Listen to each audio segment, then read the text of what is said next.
Bueno, inmunidad innata, ¿sí? Bueno, esta clase está sacado de dos libros, que tenemos el de Introducción a la Inmunología Humana, del Feinberg y Genexfer, y luego tenemos el, también viene del Inmunología de Haneway, ¿sí?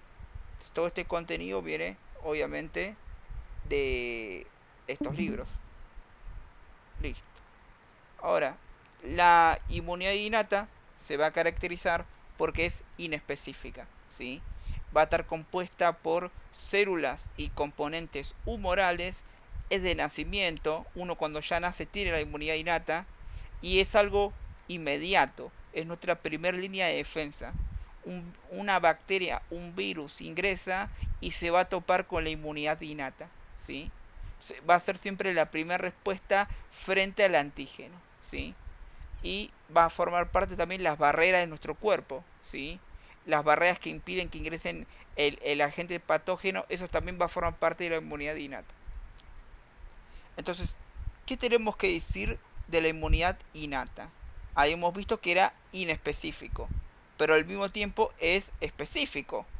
Entonces, ¿cómo que es inespecífico, pero al mismo tiempo es específico? Bueno, esto tiene que ver con el tema esto que se va a adaptar. ¿Cómo que se va a adaptar? Bueno, eh, es inespecífico porque no va a ser específico para una bacteria en particular, pero va a ser específico frente a las bacterias. Es decir, si me infecta una bacteria, no voy a hacer una inmunidad innata específica para esa bacteria, sino una respuesta general para todas las bacterias. Y si me infecta un virus, hago una respuesta general para todos los virus. Y si me infecta un parásito, hago una respuesta general para todos los parásitos, ¿sí? Entonces es inespecífica, pero al mismo tiempo es específico, ¿sí?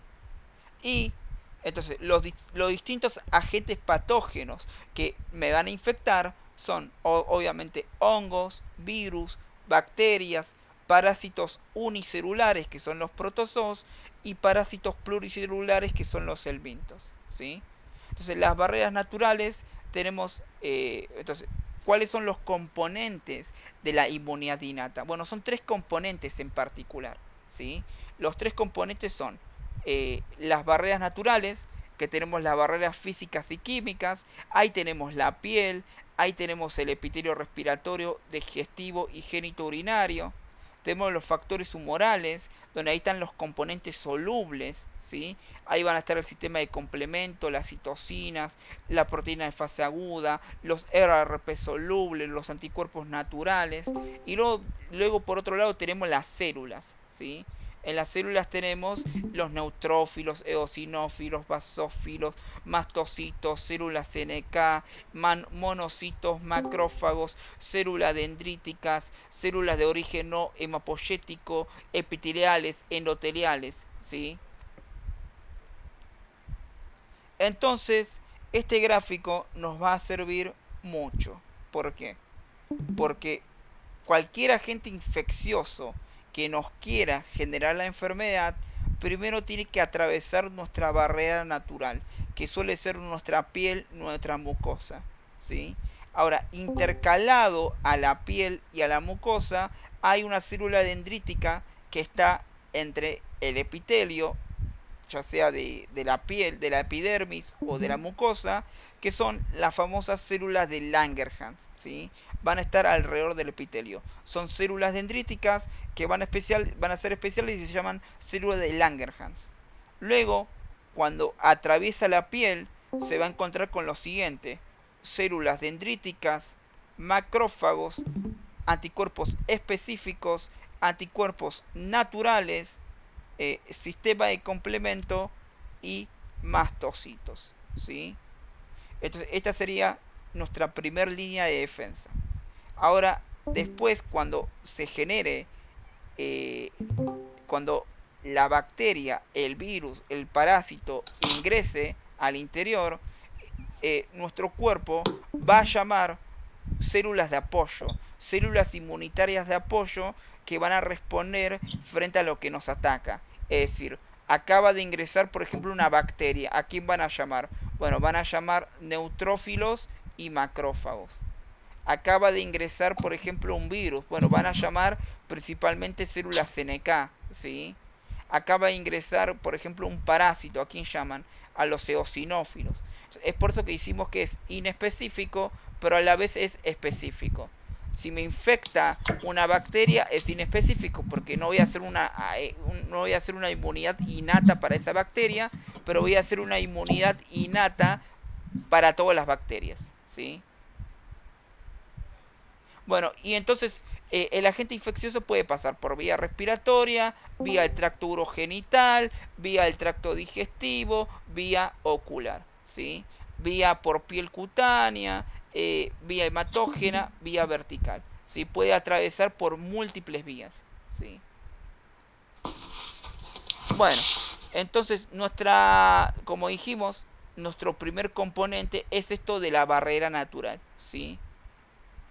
La barrera natural, por fuera, nosotros vamos a tener siempre la epidermis, ¿sí? Y por dentro, ustedes siguen teniendo un revestimiento de piel, ¿sí?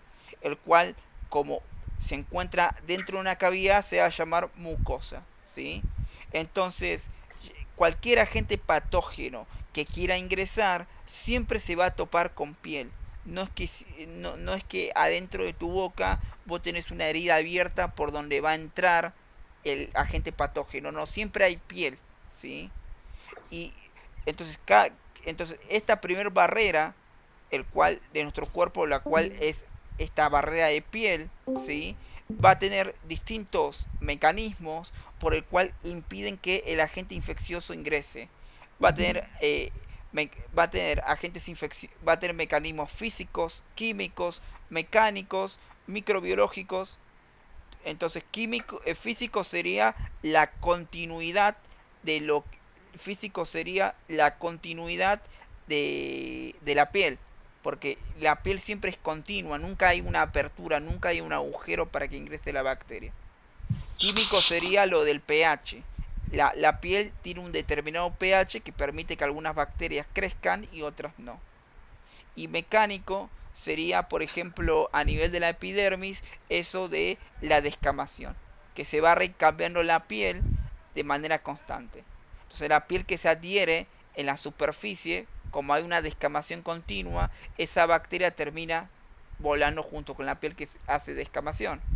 Y bueno, microbiológico sería la flora, porque ustedes, ya sea dentro de la mucosa nasal, dentro de la mucosa respiratoria, por lo general, o arriba de su piel, ustedes siempre tienen bacterias. Pero esas bacterias en ese momento, debido a su número de concentración, no generan ninguna patología, ¿sí? No generan ninguna patología porque en ese momento no se consideran como patógenos. Entonces, si una bacteria que se considera patógena, que puede llegar a producir una enfermedad probable, quiera básicamente crecer en esa zona, tiene que luchar con la bacteria que ya está viviendo ahí. Es por eso que forma parte de un mecanismo de la piel. Es por eso que tenemos, esto de física, mecánica, química y microbiológica. Eso sería nuestra epidermis, nuestra piel por fuera, ¿sí? Ahora, por dentro, lo que nosotros tenemos son las mucosas. La mucosa lo mismo. El epitelio mucoso tiene esta barrera física, nunca deja un espacio libre. Tiene esto de lo mecánico. Siempre hay células que tienen cilios, que estos van barriendo, ¿sí? Van moviéndose y eso va a evitar que la bacteria o el virus esperen que hay ruido de fondo, ¿sí?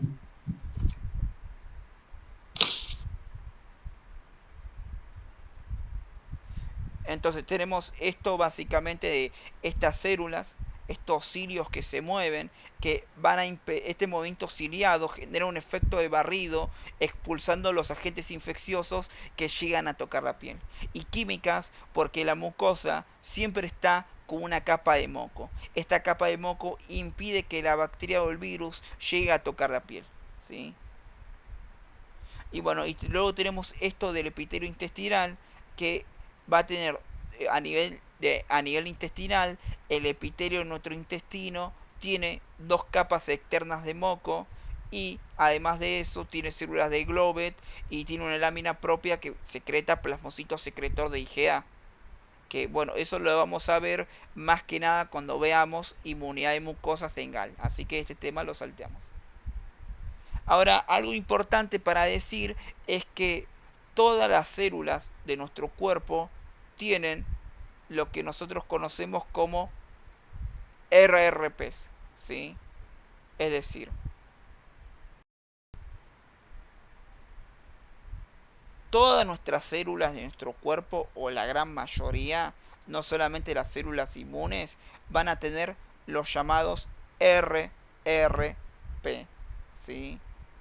Eh, receptores de reconocimiento de patrones. Son básicamente unos receptores. Tenemos acá la célula y acá tenemos un receptor. Eso que vemos ahí es un receptor de reconocimiento de patrones, ¿sí? Ahora, estos RRPs pueden ser por fuera, ¿sí? Pueden ser intracelulares o pueden estar dentro de una vesícula, ¿sí?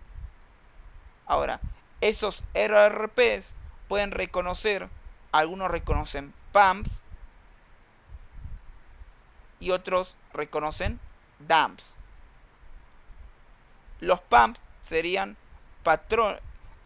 básicamente, eh, acá lo dice, patrón molecular asociados a patógenos. Es decir, son RRPs que reconocen PAMPs, que reconocen patrones moleculares asociados a patógenos. Van a reconocer estructuras químicas que siempre se van a encontrar en los agentes patógenos. Siempre se van a encontrar en las bacterias, en los virus, en los hongos o en los parásitos, o pueden ser también productos de ellos, pueden ser toxinas, ¿sí?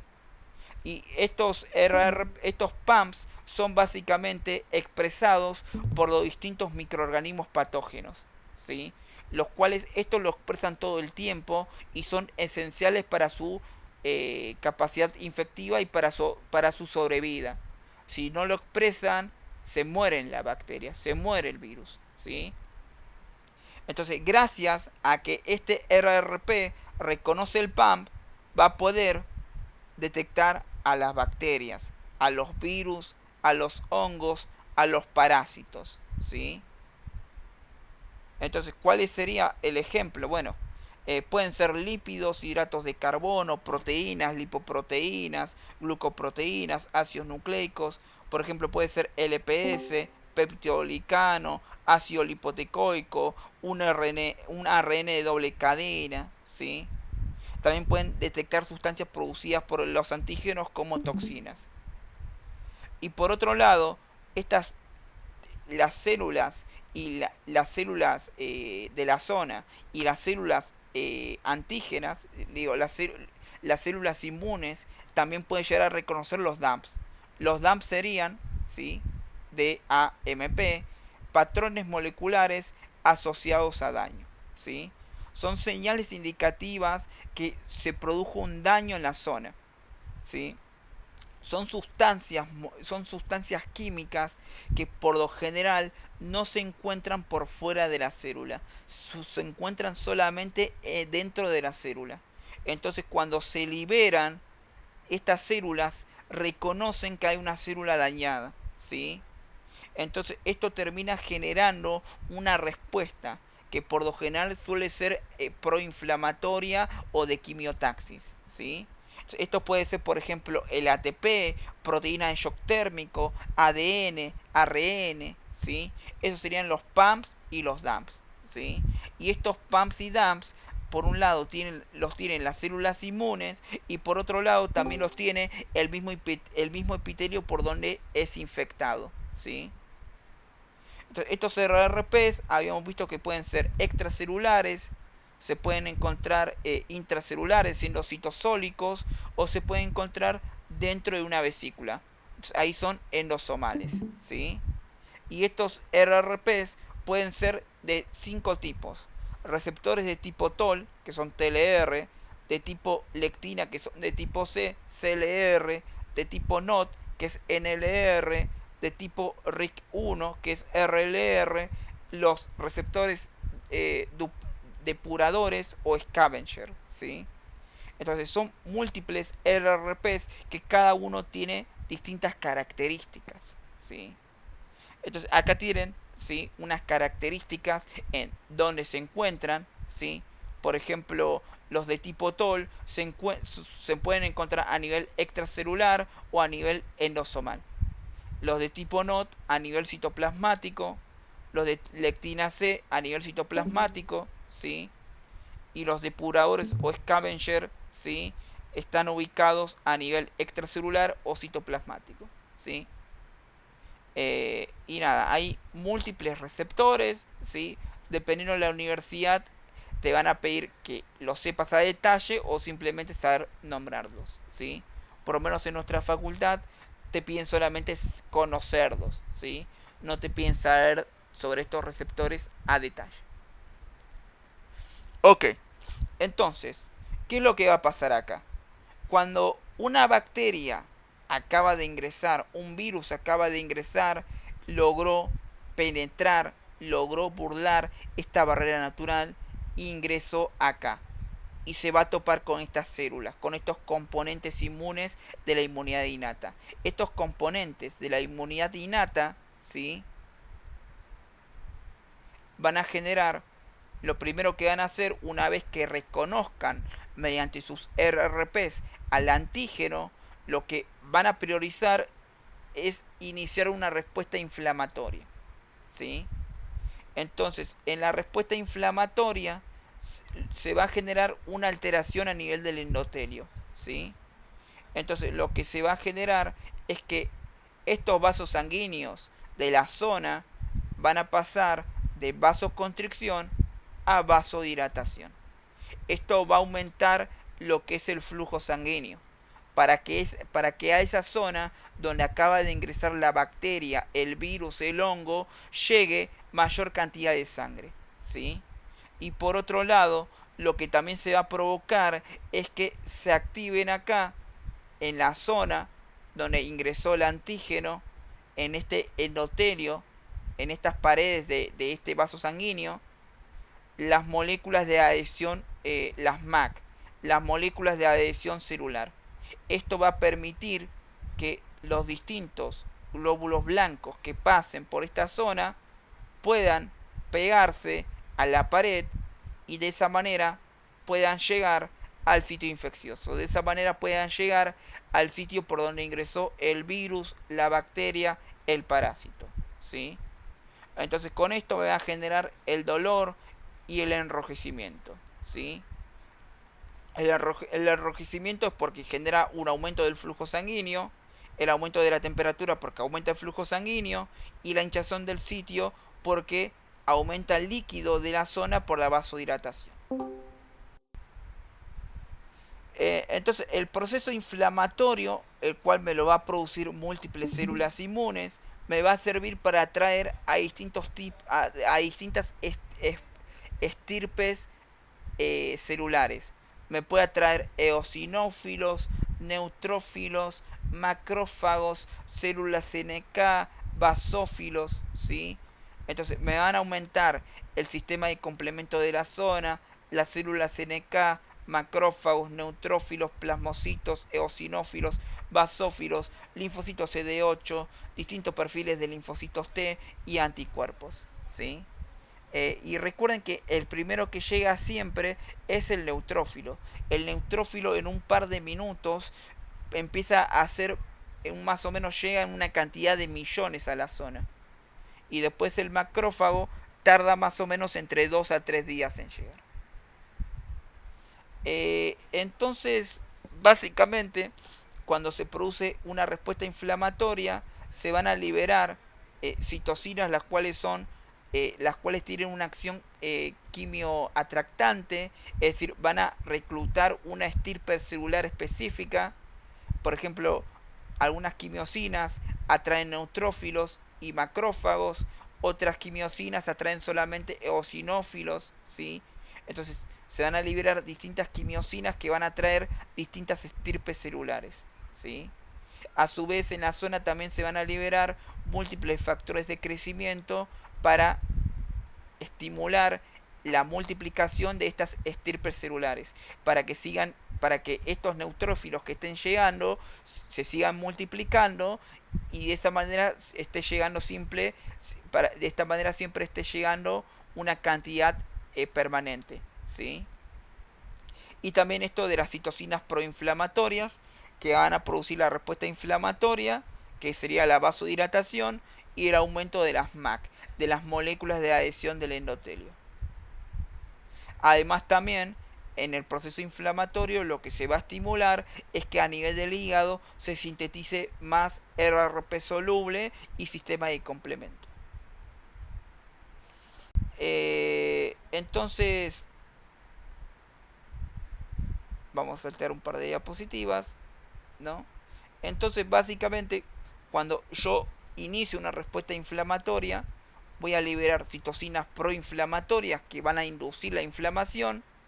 A su vez, cuando yo ya logro combatir al patógeno, voy a liberar citocinas antiinflamatorias para apagar la inflamación, porque una inflamación de manera continua me puede llegar a producir múltiples patologías, incluso cáncer.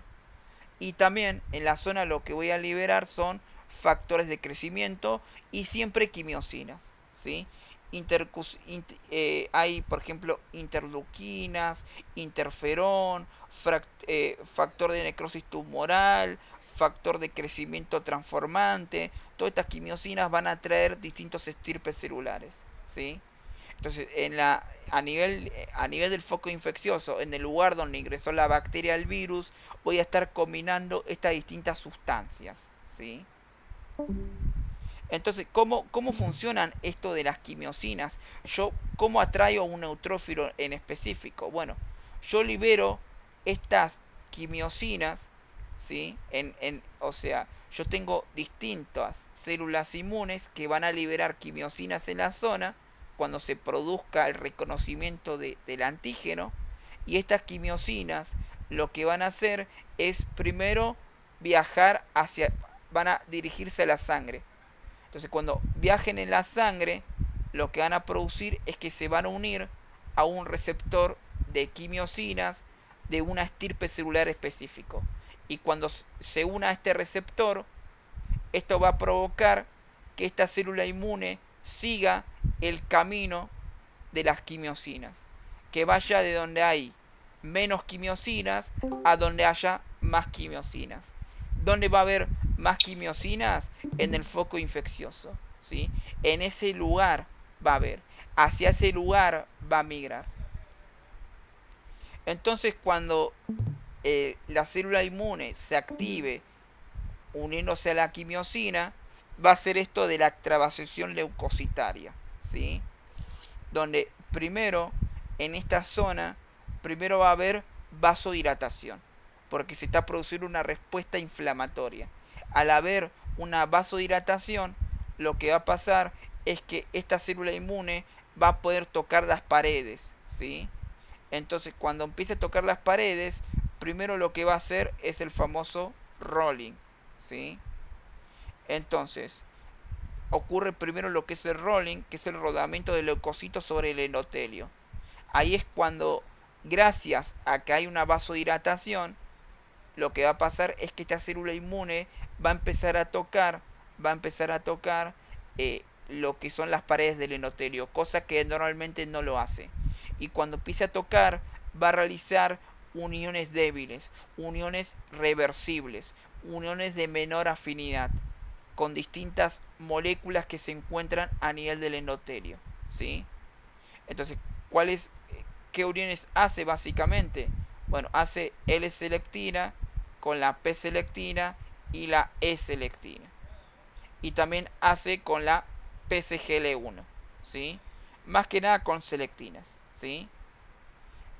Eh, Básicamente, esta célula inmune, ¿sí? Va a tener receptores para selectinas, ¿sí? Y que el que expresa el ligando de la selectina es el endotelio. Ahí va a ser uniones reversibles donde va como a rodar por el endotelio. De esa manera va a empezar a reducir su velocidad. Ahora, entonces en el rolling hace qué cosa? Uniones débiles, de tipo débil. Y después va a hacer uniones un poco más fuertes, pero todavía débiles. Ahí ya cuando realiza la adherencia estable. En la adherencia estable no hace uniones, va a hacer uniones por selectinas, pero ahora también realiza uniones por integrinas, ¿sí?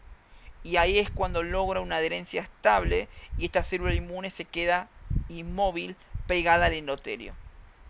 Y luego de ahí va a suceder la diapedesis, que esta célula inmune, ahora que está pegada al endotelio, va a modificar su citoesqueleto y va a seguir el gradiente de quimiosinas, donde va a ser un movimiento ameboide, donde va a pasar a través de dos endotelios, ¿sí? Y eso es la diapedesis, ¿sí? Luego de ahí tiene que hacer la migración leucocitaria, que es simplemente seguir el gradiente de quimiosinas hacia el foco infeccioso. Seguir el camino de las quimiosinas, de donde hay menos quimiosinas a donde hay más quimiosinas. Entonces, las distintas células inmunes van a hacer esto de la extravasación leucocitaria. ¿Sí? Ok. Entonces, a todo esto, ¿quién es el que hace la respuesta inflamatoria? Bueno, el macrófago puede hacer una respuesta inflamatoria, el basófilo puede hacer una respuesta inflamatoria, el mastocito o la célula cebada puede hacer una respuesta inflamatoria, ¿sí? Entre otros tipos de células. Pero a inicio de la inmunidad innata, estas tres se van a encargar de promover la respuesta inflamatoria. Ok. Ahora, dentro de las células inmunes, una vez que ingresó la bacteria, una vez que ingresó el virus, una vez que ingresó el parásito, hay unas células que son las células fagocíticas profesionales, ¿sí? Entonces, ¿cuáles son las células fagocíticas profesionales? ¿Cuáles son las cuatro que pueden hacer fagocitosis? Son cuatro: célula dendrítica, macrófago, linfocito B y neutrófilo, ¿sí? ¿Qué es hacer fagocitosis? Fagocitosis es simplemente hacer endocitosis, ¿sí? Endocitar a la célula, ¿sí? Y es lo que ven acá. Esto lo que ven acá es básicamente un macrófago que está persiguiendo a una bacteria y cuando lo reconoce por RRP soluble, lo mete en su interior haciendo endocitosis. Y eso se llama fagocitar. ¿Cómo lo va a reconocer? Por sus RRPs que dijimos que reconocen PAMPs, ¿sí? Y nada, es eso, ¿sí? Una vez que reconoce por sus RRPs los distintos PAMPs del antígeno, ahí lo que va a hacer es modificar todo su citoplasma, toda su membrana citoplasmática para endocitarlo. Y eso es hacer fagocitosis, ¿sí? Ahora, la fagocitosis la puede hacer de dos maneras. Mediante su RRP reconoce directamente al antígeno por sus PAMPs. Eso sería un tipo de fagocitosis. Y otro tipo sería una bacteria que tiene unido múltiples anticuerpos. Entonces la célula inmune no va a tener un RRP, sino que va a tener un receptor que reconoce el anticuerpo. Entonces este anticuerpo que está unido a esta bacteria que vemos acá va a ser reconocido por un receptor para la región Fc del anticuerpo en estas células inmunes, por ejemplo el macrófago, y ahí la va a fagocitar. Y esto se conoce básicamente como opsonización. Entonces decimos que estas células fagocíticas profesionales o reconocen al antígeno por sus RRP, reconociendo el PAM, o directamente pueden reconocerlo por opsonización. ¿Sí? Ahora, una vez que estas células fagocíticas profesionales ingresan al antígeno, lo van a meter dentro de una vesícula, y esta vesícula se llama fagosoma. Ahora, a este fagosoma se le van a unir múltiples lisosimas. Entonces todas estas lisosimas se terminan uniendo, o sea, terminan fusionándose con el fagosoma y liberan todo su contenido en el interior del fagosoma. De esa manera, ese fagosoma, cuando se une a la lisosima, formó el fagolisosoma. Y el fagolisosoma se va a caracterizar porque el pH disminuye de manera gradual. Entonces, cuando el pH disminuye de manera gradual, estas lisosimas tienen múltiples enzimas proteolíticas que destruyen proteínas que solamente funcionan cuando el pH baja. Estas lisosimas, cuando, cuando están dentro del fagosoma que se formó el fagolisosoma, cuando el pH bajó, se activaron y empezaron a destruir lo que se encontró adentro. En este caso, lo que se encontró adentro es una bacteria. Y luego, por último, parte del fagolisosoma se almacena y otra parte se elimina por exocitosis. ¿Sí? Y esto se conoce como procesamiento del antígeno. Y esto lo van a hacer las células fagocíticas profesionales: el linfocito B, la célula dendrítica, el macrófago, ¿sí? Y el neutrófilo. Ahora, por un lado, pueden destruir al antígeno por la formación de este fagolisosoma, este procesamiento del antígeno. Pero luego, por otro lado, hay algunas células inmunes, como el macrófago y el neutrófilo, que pueden hacer pueden hacer el procesamiento del antígeno por las especies reactivas del oxígeno. ¿Cómo es esto de las especies reactivas del oxígeno? Ustedes tienen acá, ¿sí? El fagolisosoma, donde se le van a unir múltiples vesículas con múltiples enzimas, que cada enzima tiene cada enzima va a tener, se le va a unir múltiples vesículas, y en cada vesícula hay una enzima. Entonces, cada enzima va a hacer algo, que ahora lo vemos, ¿sí? Entonces, dentro del fagolisosoma se va a encontrar distintas moléculas de oxígeno. Ahora, se va a unir primero, o sea, primero va a actuar una enzima que es la NAP oxidasa. La NAP oxidasa, tal y como dice, va a hacer una reacción de oxidación, es decir, sacar electrones. Le va a sacar electrones y lo va a transformar en un anión. Entonces, ese oxígeno, al perder estos electrones, se va a transformar en el anión superóxido, ¿sí? Y luego, por otro lado, va a actuar una segunda enzima, que es la superóxido dismutasa. Esta superóxido dismutasa lo que va a hacer es añadirle una molécula de agua. Este anión superóxido se va a transformar en peróxido de hidrógeno, que es una molécula de agua. Y por último, va a actuar la mieloperoxidasa, que va a transformar al peróxido de hidrógeno en hipoclorito.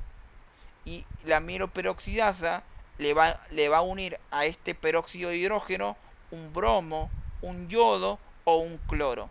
Le va a añadir cualquiera de los tres, pero el que más le va a añadir es el cloro, ¿sí? Entonces, ¿cómo funciona esto básicamente?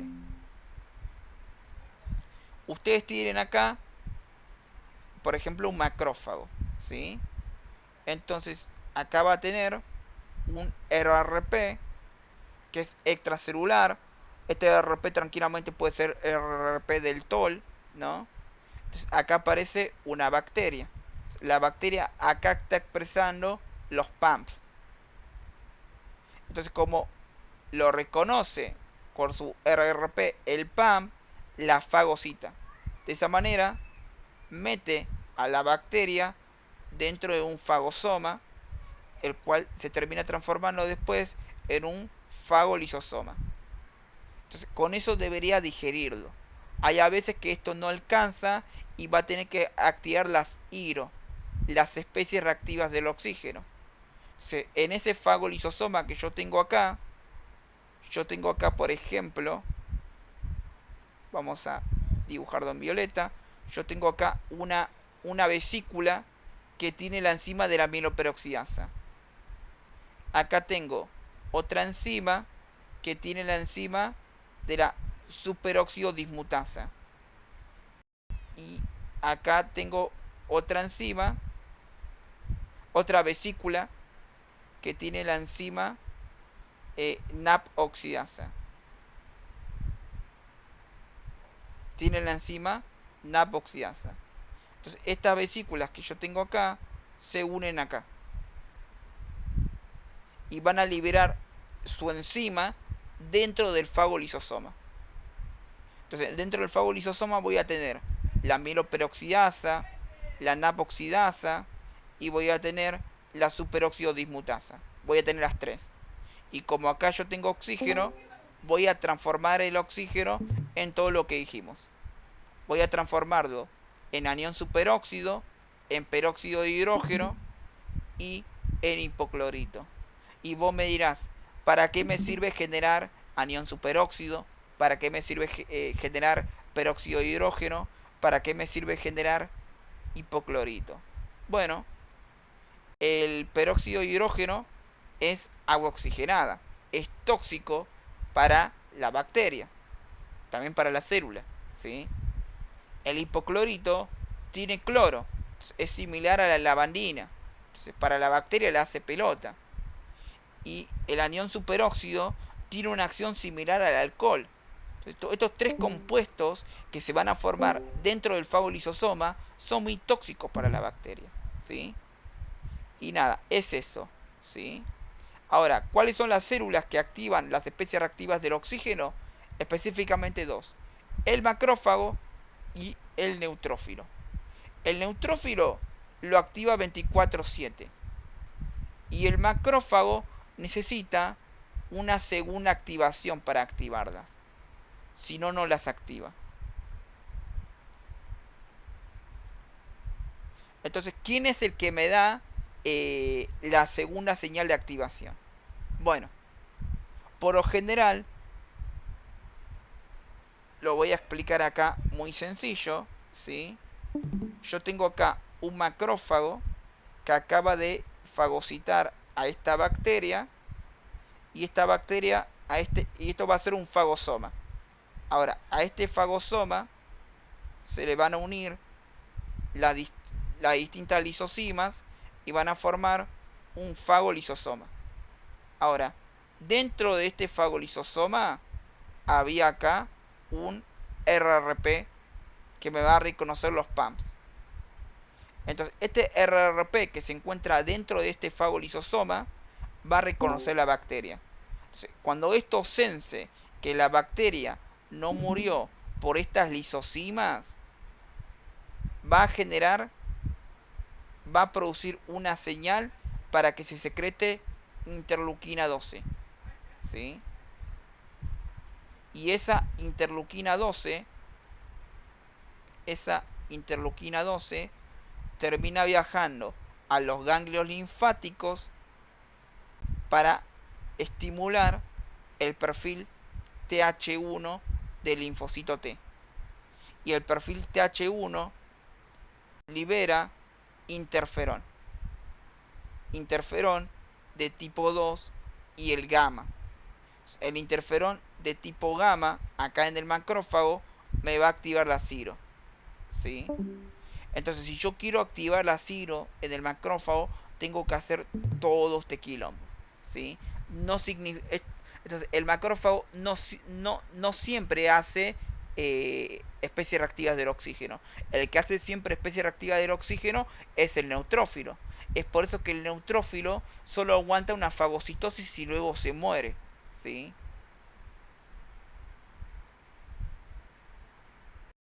Ok. Entonces, ahora lo que nos falta explicar son los complejos mayores de histocompatibilidad. Los complejos mayores de histocompatibilidad. Entonces, ustedes tienen básicamente distintos complejos mayores de compatibilidad. Tienen básicamente el uno y el 2, ¿sí? Entonces, el complejo mayor de histocompatibilidad es una estructura que se va a sintetizar en lo que es el aparato, en lo que es el retículo endoplasmático, ¿sí? Y esto después termina siendo liberado por lo que es el aparato de Golgi. Entonces, y luego esto termina viajando por una vesícula y se termina expresando en la membrana extracelular. Y ahí van a tener el complejo mayor de histocompatibilidad 1 y el complejo de mayor de histocompatibilidad de tipo 2, ¿sí? Y ambos van a expresar distintas cosas. Vamos a ver cómo se genera el MHC de tipo 2, ¿sí? Entonces,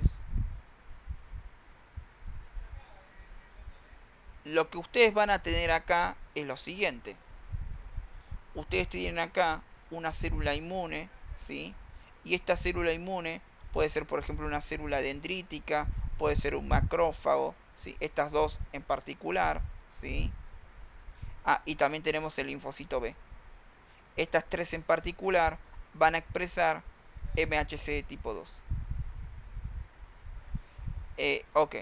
Estas dos expresan el MHC de tipo 2. Entonces, ¿qué tenemos acá? Un RRP que reconoció acá una bacteria por su PAM. Entonces, ¿qué hizo esto?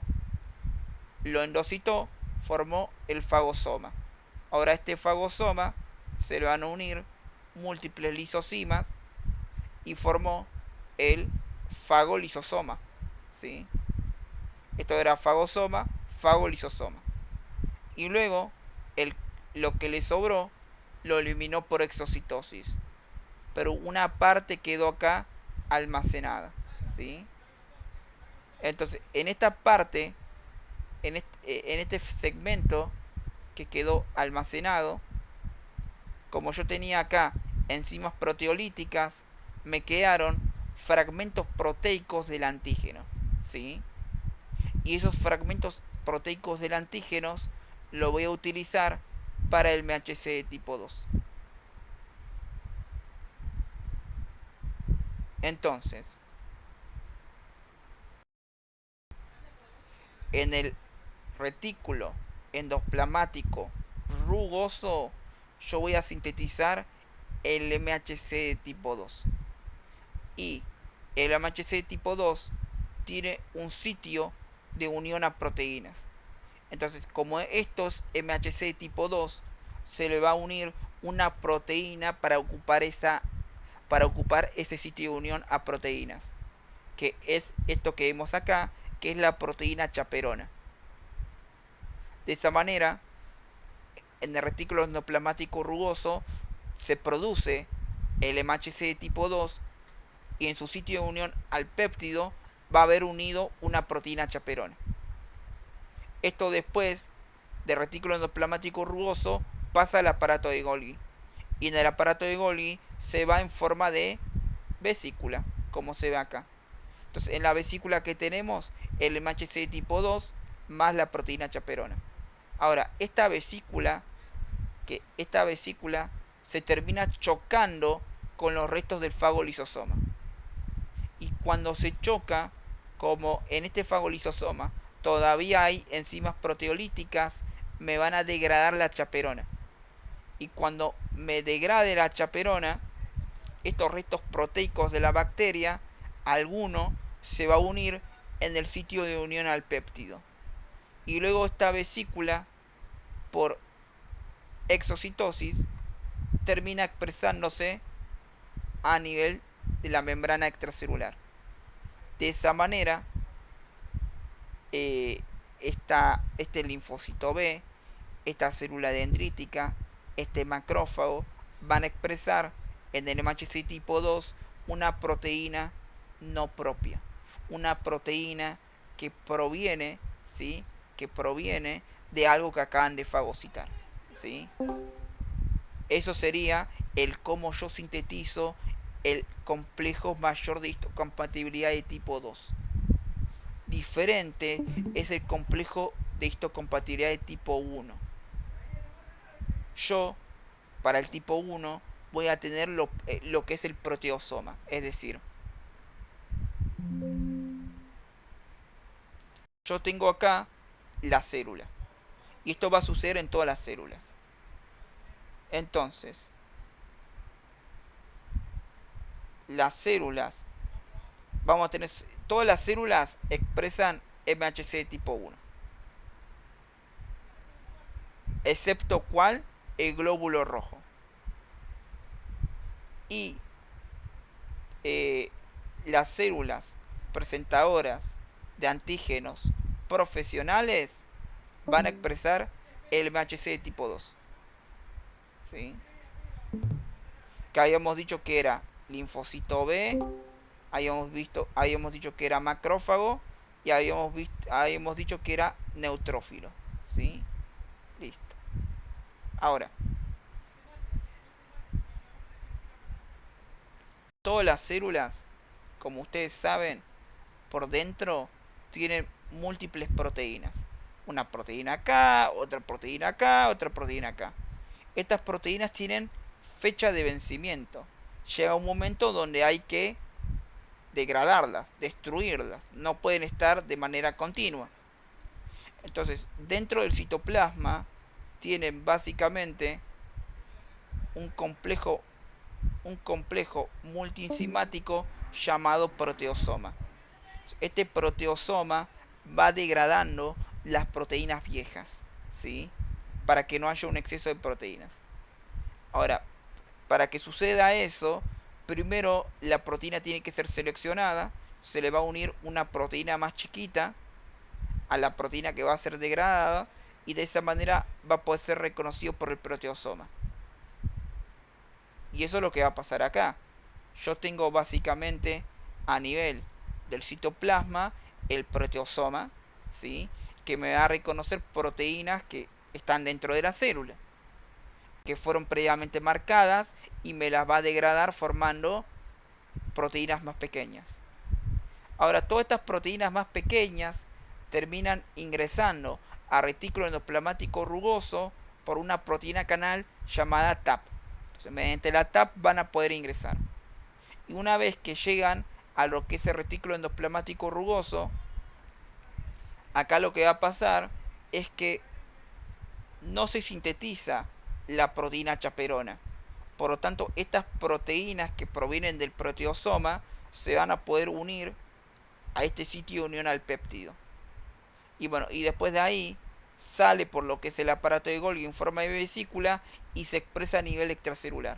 Entonces, de esa manera, el MHC de tipo 1 siempre está expresando proteínas, las cuales estas proteínas pueden ser proteínas viejas por parte de la célula, o si es una bacteria que infectó a la célula, por ejemplo una bacteria intracelular que vive en el interior de las células, un virus, un parásito intracelular, ¿sí? Que es un protozoo, todas estas a veces eh, dejan proteínas a nivel del citoplasma y lo que puede llegar a pasar gracias a este proteosoma, que la proteína que degradan no es de la célula, sino que es de una bacteria, de un virus o de un parásito que vive adentro de la célula, ¿sí? Y es básicamente eso. Entonces, de esa manera, con el MHC tipo 1, yo puedo expresar una proteína propia o una proteína no propia, ¿sí? Entonces, de esa manera es como van a estar presentando estas distintas proteínas, ¿sí? Y esto lo van a hacer todas las células, ¿sí? Y algo muy importante es que el MHC de tipo 1, ¿sí? es, es distinto en cada persona, ¿sí? Es los genes que lo van a codificar son únicos en cada persona, ¿sí? Y esto termina provocando que las propias células inmunes, como van a censar este MHC tipo 1, si censan que el MHC tipo 1 no coincide, van a generar una respuesta inmune. Es por eso que a veces puede ocurrir el rechazo de los trasplantes. De hecho, un trasplante de piel es mucho más efectivo si vos te sacas un trasplante de una parte del cuerpo y lo pasas a otra parte del cuerpo. Ese va a tener poco rechazo porque tiene un mismo MHC tipo 1. ¿Se entiende? En cambio, si te da un pedazo de piel otra persona, es probable que tengas un rechazo, ¿sí? Y muchas veces cuando se hace trasplante de órganos, el rechazo siempre puede llegar a estar. Y si se le hace eso, hay que darle inmunodepresores. Hay que disminuir la concentración de células inmunes para que no rechace el órgano, ¿sí? Entonces, nada, siempre hay una variabilidad en el MHC tipo 1, ¿sí? Entonces, con esto ya saben cómo se reconoce el MHC tipo 1 y cómo se reconoce el MHC tipo 2, ¿sí? Y esto de la variabilidad. Obviamente hay diferencias a nivel estructural entre el MHC tipo 1, ¿sí? El MHC tipo 1 va a estar formado por una cadena con tres dominios, alfa 1, alfa 2, alfa 3 y una beta microglobulina. Y después el MHC tipo 2 simplemente tiene dos dominios que es el alfa 1 y el, alfa, el dominio alfa y el dominio beta, ¿sí?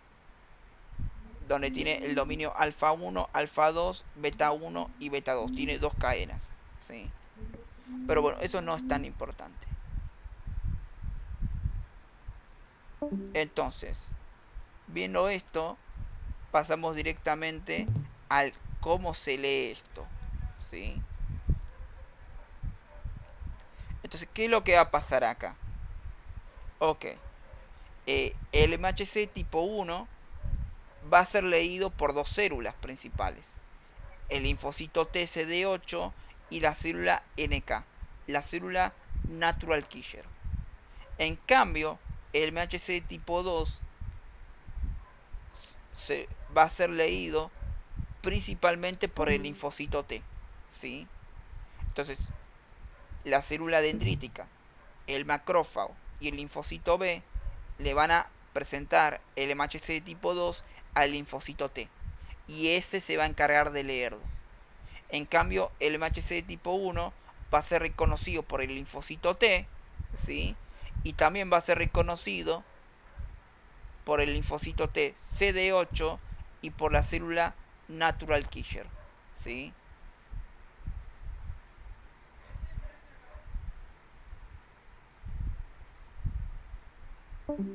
Ok. Entonces, ¿qué es lo que va a pasar acá? Bueno, tenemos las células Natural Killer, ¿sí? Son células básicamente que van a producir una respuesta inflamatoria, donde van a producir citocinas y quimiosinas, ¿sí?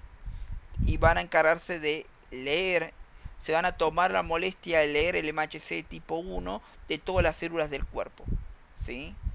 Para saber si, para evaluar el MHC, ¿sí? Y en caso que lean algo mal, van a destruir la célula. La van a destruir por el mecanismo citotóxico, por el mecanismo secretorio y por el mecanismo no secretorio. Eso sería la célula NK. Y la célula CD8 también van a hacer lo mismo. Solo que van a responder de manera diferente. ¿Sí? ¿Cómo de manera diferente? Bueno, muchas veces lo que pasa es lo siguiente. Yo tengo acá una célula la cual acaba de ser infectada acá por una bacteria. Esta bacteria o este virus, tranquilamente puede llegar a generar un cambio para que esta célula no exprese MHC tipo 1 o disminuya su concentración. Entonces esto puede llegar a provocar que no se esté presentando proteínas del MHC tipo 1 de manera externa. Entonces, de esta manera no habría forma, básicamente, para que esta célula avise que está siendo infectada. Es por eso que tanto el CD8 como el linfocito T, CD8 y esto de que es el y la célula NK van a leer este MHC tipo 1, pero lo van a leer de distintas formas, ¿sí? Bueno, ¿cómo es que lo leen? Básicamente, el linfocito CD8, ¿sí?, se va a encargar de leer la proteína. Va a evaluar si esa proteína es una proteína propia o no propia. Y la célula NK se va a encargar de evaluar la presencia del MHC tipo 1. ¿Sí? Entonces, si el MHC tipo 1 tiene una proteína no propia, el que se activa es el CD8.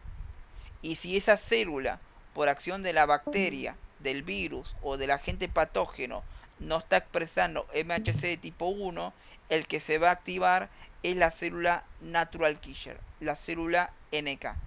¿Sí? Es el que se va a activar. Entonces, ya sea que se active la célula CD8 o la célula natural killer, va a ser lo que es el mecanismo no secretorio y lo que es el mecanismo secretorio, ¿sí? Que es el mecanismo de citotoxicidad secretorio y no secretorio. Entonces, ¿cómo es esto del mecanismo secretorio? Esto lo va a hacer la célula NK o la célula CD8 cuando se active. Entonces, la célula NK lo que va a pasar es lo siguiente, ¿sí? Primero, eh, cuando la célula NK se active, va a, va a tener acá, en el interior, distintas vesículas con múltiples gránulos, ¿sí? Entonces, dentro de esos gránulos va a tener la perforina, la gran enzima y la proteína carrier, ¿sí? Entonces va a liberar el contenido de esos gránulos a nivel extracelular. Y este contenido de los gránulos van a lograr ingresar al interior de la célula, ¿sí? Donde van a usar esta proteína carrier para ser endocitados, ¿sí? Eh, es por eso que esa proteína carrier también se llama proteína transportadora, ¿sí? Y va a ser endocitado por un receptor de vanosa 3-fosfato, ¿sí? De esa manera ingresa en lo que es en el interior de una vesícula. Termina siendo endocitado. Entonces, este contenido termina siendo endocitado. ¿Qué fue endocitado? La perforina y la gran enzima. Ahora, el pH dentro de esta perforina va a bajar de manera gradual. Y cuando baje de manera gradual, esto termina activando la perforina para que genere un poro dentro de esta vesícula. Y ahí se termina liberando el contenido que son las gran enzimas. Y estas gran enzimas terminan accediendo al citoplasma y ahí van a activar la vía de las caspasas. Y cuando activen la vía de las caspasas, van a activar lo que es la apoptosis, ¿sí?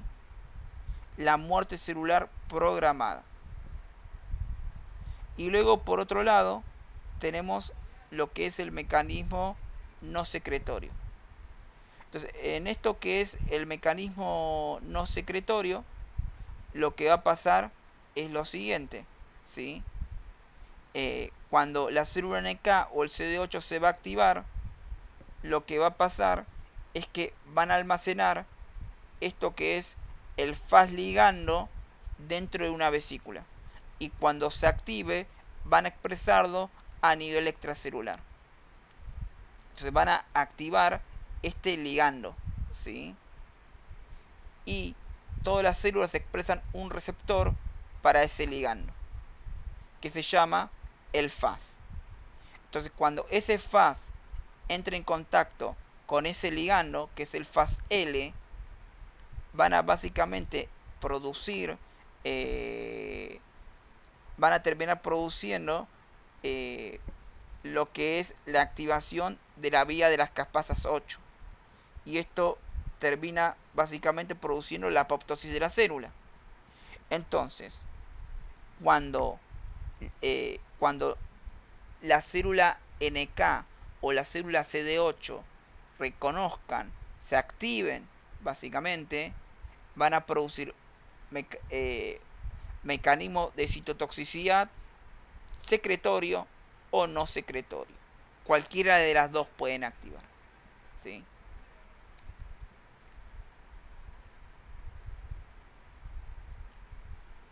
Ahora nos falta decir una última cosa de la célula NK, ¿sí?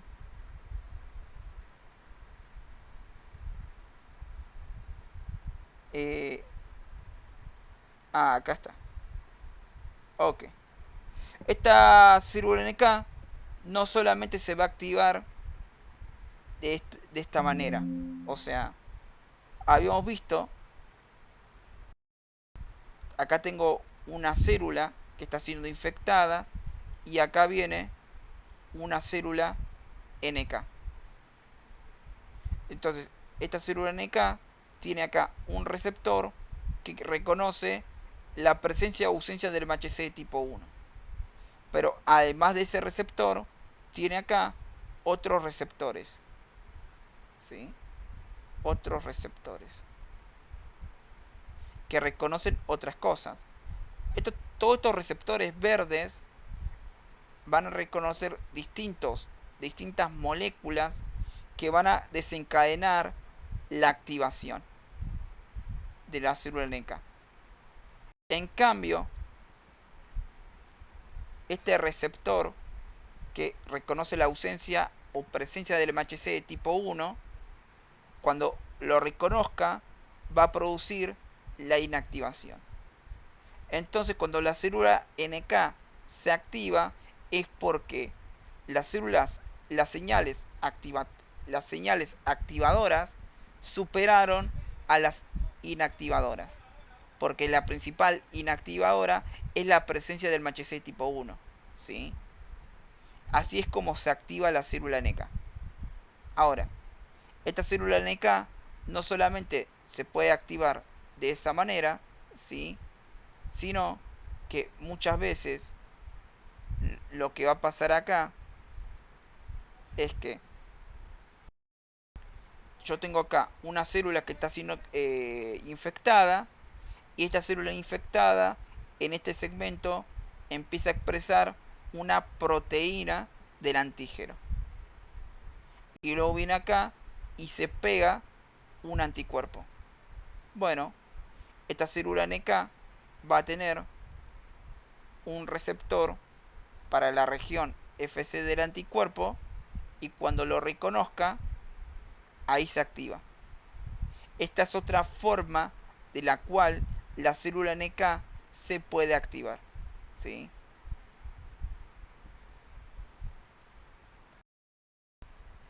Eh, Creo que por acá lo decía.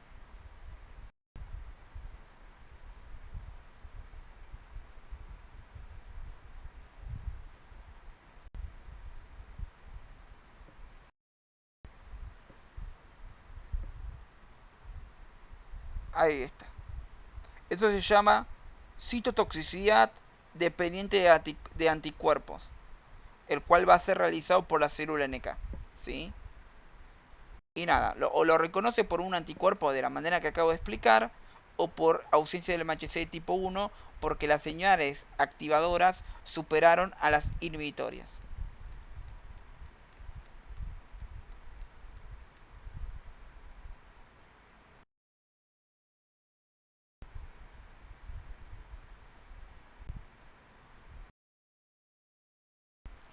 Ahora, con respecto a esto, nosotros habíamos visto que las células que se van a encargar de fagocitar son las células fagocíticas profesionales. Y las células fagocíticas profesionales son células dendríticas, macrófagos, linfocitos B y neutrófilos. Estas son las células fagocíticas profesionales.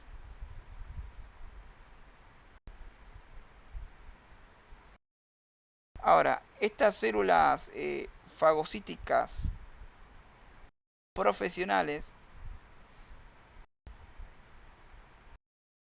tenemos por otro lado las células presentadoras de antígenos.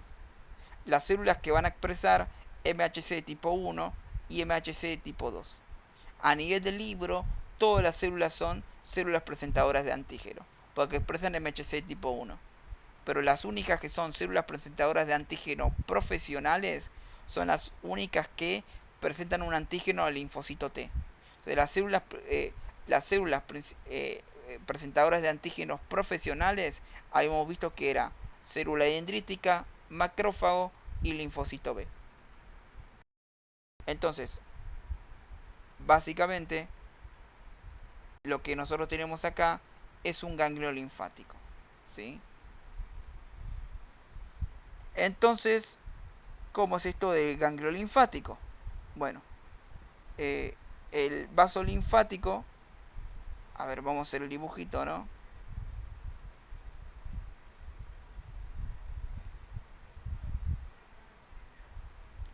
Por ejemplo, yo tengo acá el foco infeccioso.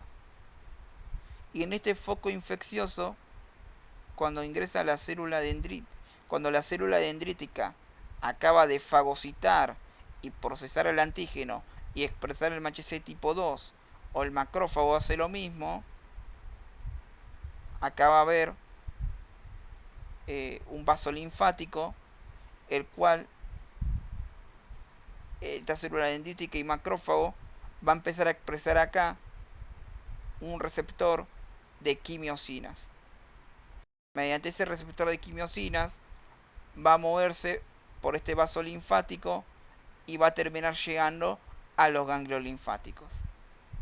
Entonces, cuando llegue al vaso linfático, va a ingresar por múltiples vasos aferentes, que es lo que estoy marcando acá. Y estos vasos aferentes tienen acá una válvula para impedir que vuelva el líquido linfático para atrás. Entonces, una vez que pasa eso, una vez que pasa eso, el contenido de esos vasos linfáticos aferentes termina acá en esto morado que estoy señalando acá, lo cual es la médula, ¿sí? En la médula se van a ubicar los macrófagos y las células dendríticas expresando MHC tipo 2 y MHC tipo 1, ¿sí? Luego, por arriba de la médula, ustedes lo que van a tener es la corteza y la paracorteza. Entonces, en lo que es la corteza, que sería este segmento, ¿sí? Acá tengo, acá yo tengo la corteza, eh, disculpen, yo tengo acá la paracorteza que estoy señalando en violeta, ¿no? Acá la paracorteza y acá tengo la corteza. Entonces, en la corteza lo que yo voy a estar, digo, en la paracorteza lo que yo expreso son los linfocitos T, en la paracorteza. Y en la corteza lo que yo estoy expresando son los linfocitos B. Eh, entonces, básicamente, la célula dendrítica, el macrófago, el linfocito B, van a dirigirse de la médula y van a contactar con la paracorteza para activar al linfocito T. ¿Sí? Entonces vamos a hacer un dibujito acá, opciones de puntero, pluma, ¿sí? Eh, la célula dendrítica y el macrófago van a estar en la médula y ahí contactan, ahí van a contactar en esta zona que estoy marcando acá, que es la paracorteza con los linfocitos T. Y esta zona que estoy marcando acá es donde se van a encontrar los linfocitos B, que es la corteza. Y ahí estos linfocitos B contactan con el linfocito T. ¿Sí? Así es como se forma. Eso sería como un ejemplo de un ganglio linfático. Nada, sería eso.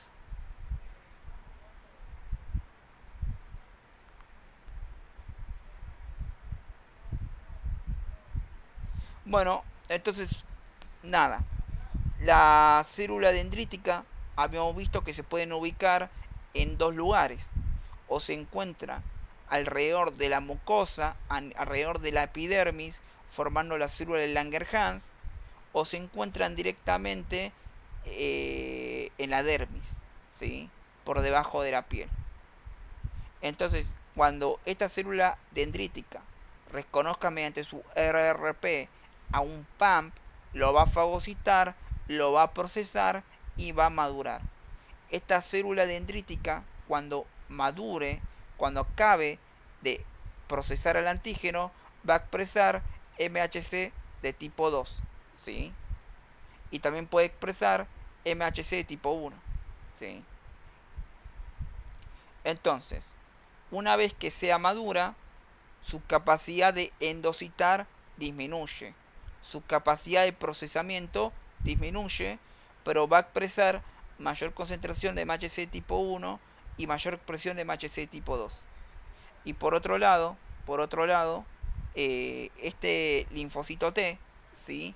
Va a expresar un receptor de quimiosinas llamado CCR7. Y con este CCR7 va a poder, ¿sí? Eh, viajar siguiendo un gradiente de quimiosinas hacia el ganglio linfático. Se va a ir por estos vasos linfáticos y termina yendo al vaso linfático por esos vasos aferentes y se termina quedando en lo que es la médula. Y en lo que es la médula se acerca a lo que es la paracorteza. Eso lo van a hacer las células dendríticas y macrófagos y van a activar a los linfocitos T. Y en la corteza se encuentran los linfocitos B que van a activar a los linfocitos T también a partir de la corteza. ¿Sí? Sería básicamente algo básico de ganglio linfático.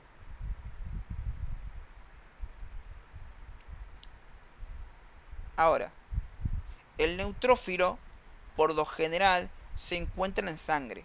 ¿Sí? Entonces los neutrófilos se localizan en dos lugares. Tienen los neutrófilos circulantes, ¿sí?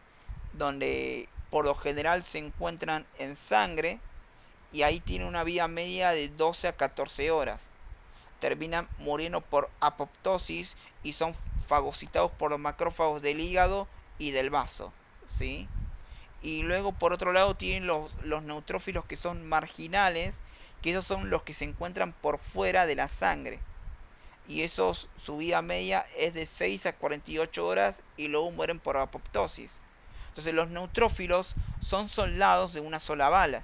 Cuando reconocen siempre están en sangre, pero cuando se produce una respuesta inflamatoria terminan ingresando al foco infeccioso, siempre y cuando se trate de una infección bacteriana, porque se van a liberar quimiosinas para que el neutrófilo vaya a la zona.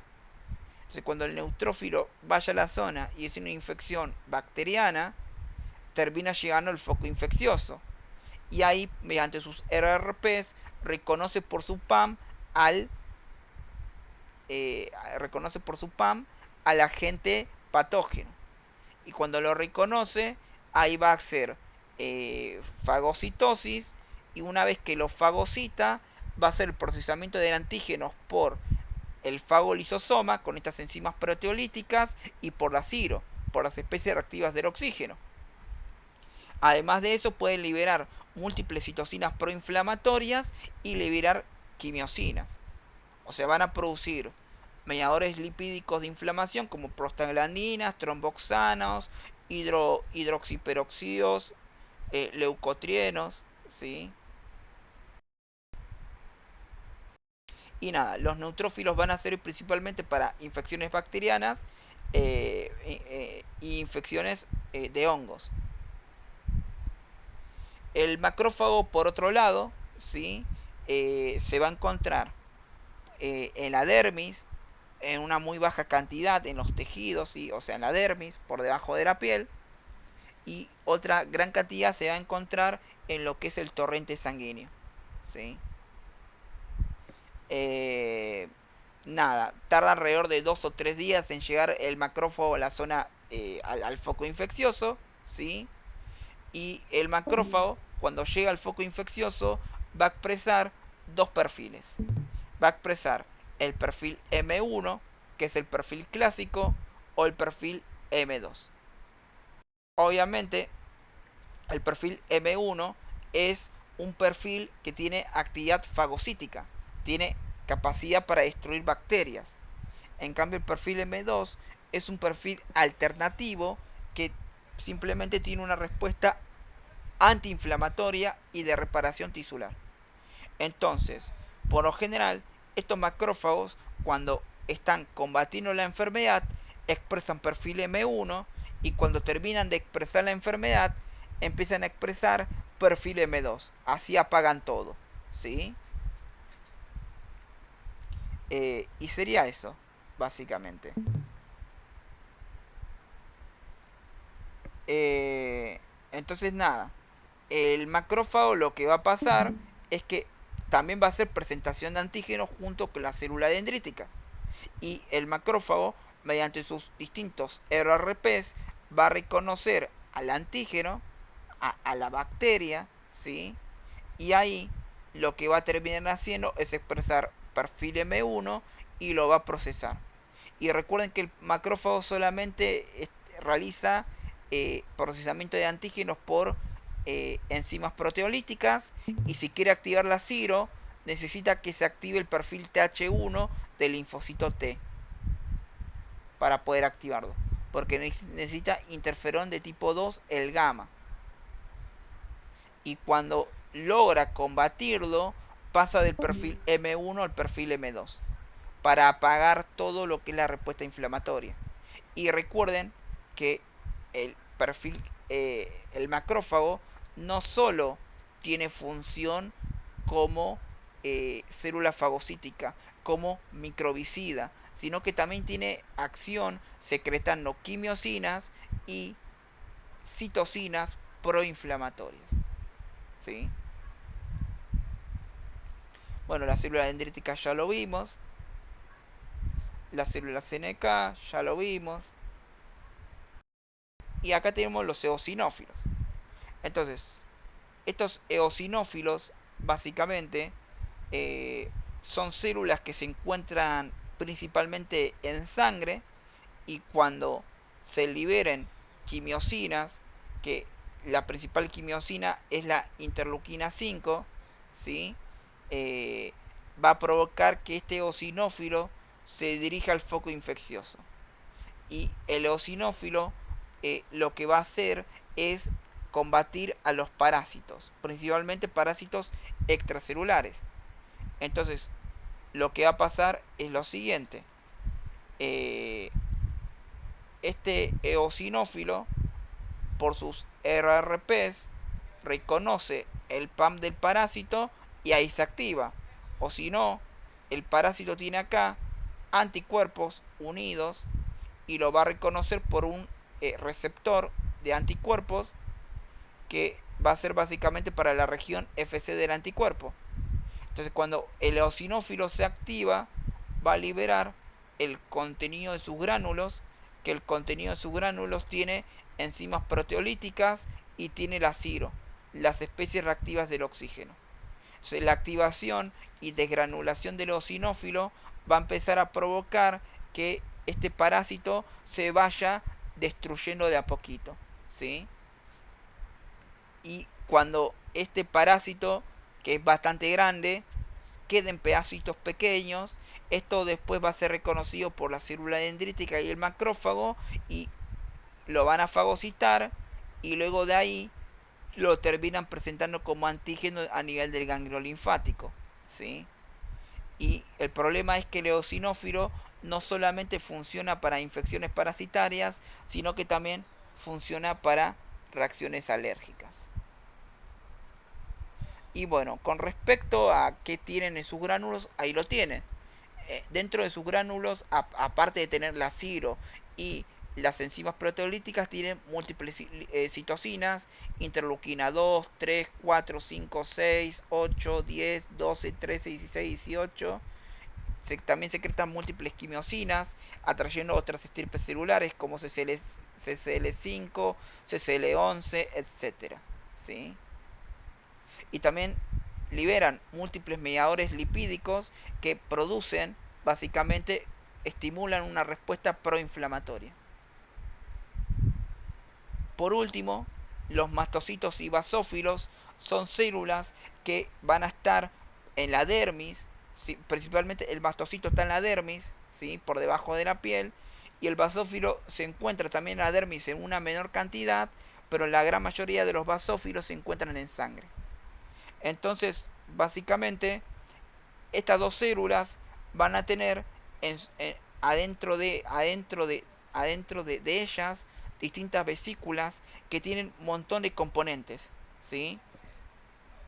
Y cuando se activan, van a producir respuestas proinflamatorias, antiinflamatorias, quimioatractantes, ¿sí? Entre otras acciones.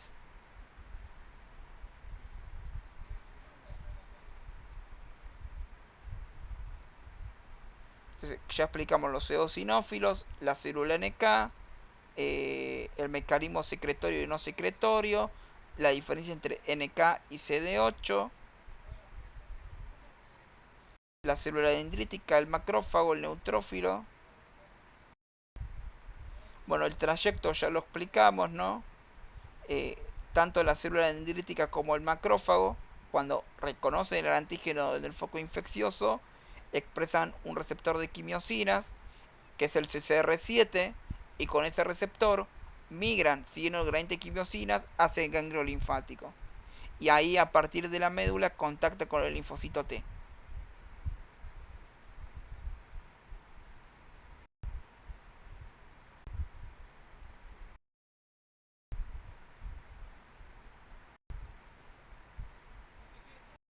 Entonces, viendo esto de memoria inmunológica, de memoria de inmunidad innata, ya vimos célula dendrítica, macrófago, eosinófilo, neutrófilo, célula NK, basófilo, ¿sí?